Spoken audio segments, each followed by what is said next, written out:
નમસ્કાર, આપ જોઈ રહ્યા છો સ્પાર્ક ટુડે ન્યૂઝ। તીર્થક્ષેત્ર ચાંદોદ પાસેના નંદેરિયા ગામે ભરાતો પરંપરાગત મેળો તેમજ વૈશાખ સુદ સાતમનું પાવનકારી સ્નાન અને ઉપજ્યોતિર્લિંગ નંદિકેશ્વર મહાદેવના દર્શનાર્થે મોટી સંખ્યામાં ભાવિકો ઉમટી પડ્યા છે। ગંગાજી નર્મદાજીના બેવડા સ્નાનનો પુણ્ય લાભ લેવાનો અવસર એટલે કે વૈશાખ સુદ સાતમ ગંગા સાતમ। શિવજીએ સૌ કોઈના ઉદ્ધાર હેતુ ગંગાજીનું પૃથ્વીલોક પર અવતરણ કરાવ્યું અને એ બાદ ગંગાજીમાં સ્નાન કરી લોકો પોતાના પાપ દોષોમાંથી મુક્તિ મેળવતા થયા। પરંતુ આ પાપોના ભરાવાથી મલિન થયેલા ગંગાજીએ શિવજીને પ્રાર્થના કરી કે મારામાં ઠલવાયેલા પાપોના નિવારણ માટે હું ક્યાં જાઉં। અને ત્યારે શિવજીએ વડોદરા જિલ્લાના તીર્થક્ષેત્ર ચાંદોદ નજીકના નંદેરિયા ગામ પાસેથી પસાર થતા નર્મદાજીના પ્રવાહમાં વૈશાખ સુદ સાતમની તિથિએ બ્રહ્મ મુહૂર્તમાં સ્નાન કરી આ સઘળા પાપ દોષોમાંથી મુક્ત થવાનો માર્ગ બતાવ્યો। આમ શિવજીની આજ્ઞા અનુસાર પ્રતિવર્ષ વૈશાખ સુદ સાતમની તિથિએ ગંગાજી સ્વયં પાવનકારી સ્નાન કરવા અહીં પધારે છે અને સઘળા પાપો દોષોમાંથી મુક્ત મેળવે છે।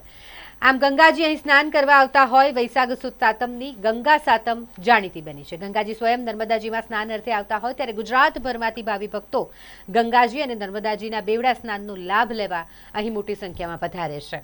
આવી મહિમાસભર ગંગા સાતમની તિથિને અનુલક્ષી 22 એપ્રિલ રાત્રે નર્મદાના તટમાં ભરાયેલા મેળો અને આજના પાવન સ્નાન તેમજ ઉપજ્યોતિર્લિંગ નંદિકેશ્વર મહાદેવના દર્શનનો લાભ લેવા ગુજરાતમાંથી સેંકડો ભાવિ ભક્તો અહીં પધાર્યા છે। નર્મદે હર ગંગે હરના જયઘોષ સાથે નદીમાં ડૂબકી લગાવી બેવડા સ્નાન થકી ધન્યતા અનુભવી રહ્યા છે। સાગરના 60,000 પુત્રો જ્યારે ઋષિમુનિના શ્રાપથી અસ્થિ વિસર્જન કરવા માટે કોઈ જગ્યા ન મળી અને મરી ગયા તો એના અસ્થિ એના મુક્તિ અને એના મોક્ષ માટે ઋષિમુનિએ શ્રાપ આપ્યો હતો।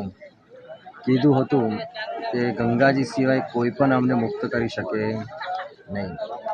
એટલે ભગીરથી રાજાએ સગરના કુળના ઉદ્ધાર કરવા માટે તપસ્યા કરી માં ગંગાજીને સ્વર્ગલોકમાંથી નીચે લઈને આવ્યા।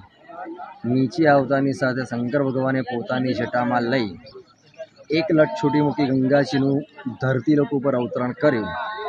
અવતરણ કરતાની સાથે આશીર્વાદ આપ્યા કે તમારી અંદર જે કોઈ પણ સ્નાન કરશે એના સર્વે પાપો બળીને દૂર થઈ જશે।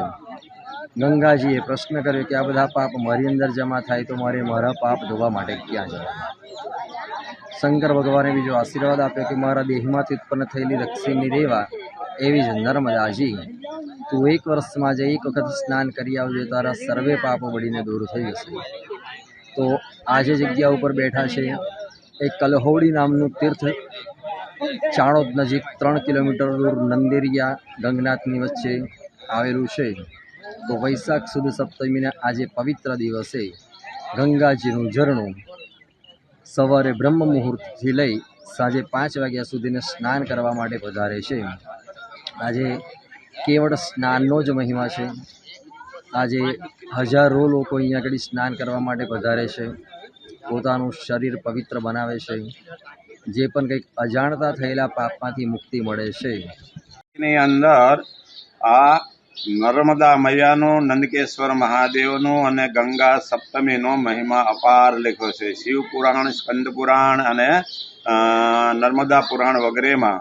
તો અહીંયા અનંત શ્રદ્ધાળુઓ લોકો ખૂણે ખૂણેથી હજારો આવે છે અને આખી રાત ભજન કરે છે અને પછી સ્નાન કરીને નંદકેશ્વર મહાદેવના દર્શન કરે છે અને પોતાનું જીવન સફળ માને છે। તો આ બહુ મહિમાવાળો સ્થળ છે। અનેક બ્રહ્મહત્યા જેવા પાપોની પણ અહીંયા નિવૃત્તિ થતી હોય છે। ગંગાજી પણ સ્વયં વૈશાખ સુદ સપ્તમીના દિવસે પ્રાગટ્ય એનું થાય છે અને શ્રદ્ધાળુ લોકો નર્મદામાં ગંગા મૈયામાં સ્નાન સમજીને પોતાને ધન્ય અનુભવતા હોય છે। તો આ જગ્યામાં હજારો માણસો આવે છે।